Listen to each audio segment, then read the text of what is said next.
Guys, ngeri banget ini IMF guys. Kemarin mereka udah coba ya mau ngadu domba Indonesia. Mereka mau menghancurkan Indonesia. IMF mau menjebak Indonesia supaya Indonesia menghancurkan ekonomi negaranya sendiri. Dengan cara apa? Kita dipaksa untuk naikin pajak. Dan lu gila lu IMF ini. Bukan cuma Indonesia loh yang dia mau kerjain. Ternyata dia juga mau kerjain negara Jepang. Teman-teman tahu nggak? Kemarin IMF itu habis maki-maki ngasih perintah sama pemerintah Jepang untuk dengerin kata dia. Emang dia siapa ya? Tapi dari sini lu udah tahu ya bahwa IMF itu memang punya kepentingan sendiri. Buat apa? Menjajah negara-negara lain yang nggak sesuai dengan kepentingannya. Dan kenapa ya penting buat IMF menghancurkan Jepang? Karena ada hubungannya juga sama Indonesia loh. Kok bisa?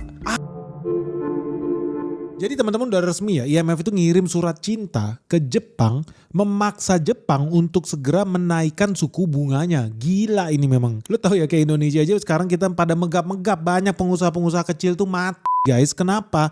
Karena nggak bisa lagi bisnis suku bunga terlalu tinggi. Entah kenapa Bang Setan Indonesia juga sampai detik ini nggak mau nurunin suku bunga. Tapi memang itulah kerjanya anjing-anjing peliharaan IMF. Bahkan anjing peliharaan IMF di Jepang juga memberikan saran yang sama. Apa? IMF memerintahkan Jepang untuk terus naikin suku bunganya. Bahkan mereka itu kasih perintah sama Jepang buat membatalkan rencana Jepang buat apa? Kasih diskon PPN. Jepang itu punya rencana ngurangin PPN di sana ke Indonesia. Indonesia sempat dijebak sama agen CIA supaya PPN naik 1% jadi 12%. Untungnya ada orang yang sadar. Goblok banget ya kita naikin PPN. Akibatnya PPN-nya batal naik guys. Nah Jepang ternyata lagi dicoba untuk dihancurkan juga, disuruh naikin PPN. Nah Jepang itu pengen sebetulnya bikin PPN-nya lebih rendah lagi. Tapi dimarahin lo sama IMF. Lu gak setia lu ya? Wah, bisa jadi buruk nih guys. Teman-teman udah tahu belum? Menteri Keuangan Jepang itu udah sering dibunuh sama CIA. Dan itu bisa jadi kejadian loh buat negara-negara Asia yang tidak mau setia sama patung Liberty. Bahkan lebih sadis lagi ya, IMF itu udah sampai bilang, udahlah pemerintah Jepang lu ngerti apa sih? Lu gak usah ngurusin moneter lagi. Udah, lu bayangin IMF bisa sampai beraninya gitu ya. Saking pedenya mereka mengendalikan negara-negara Asia ini. Mereka sampai bilang begitu.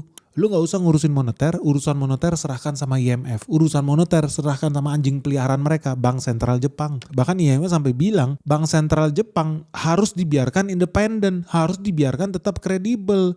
Harusnya mereka dibiarkan dengan independensinya berusaha untuk menjaga inflasi rendah. Pemerintah gak usah ikut-ikut campur lah ngurusin moneter. Kasih aja sama IMF dan anjing peliharaan IMF ini. Bahkan IMF secara resmi memerintahkan Bank of Japan, Bank Sentral Jepang, untuk secara gradual meningkatkan suku bunganya. Ngeri guys.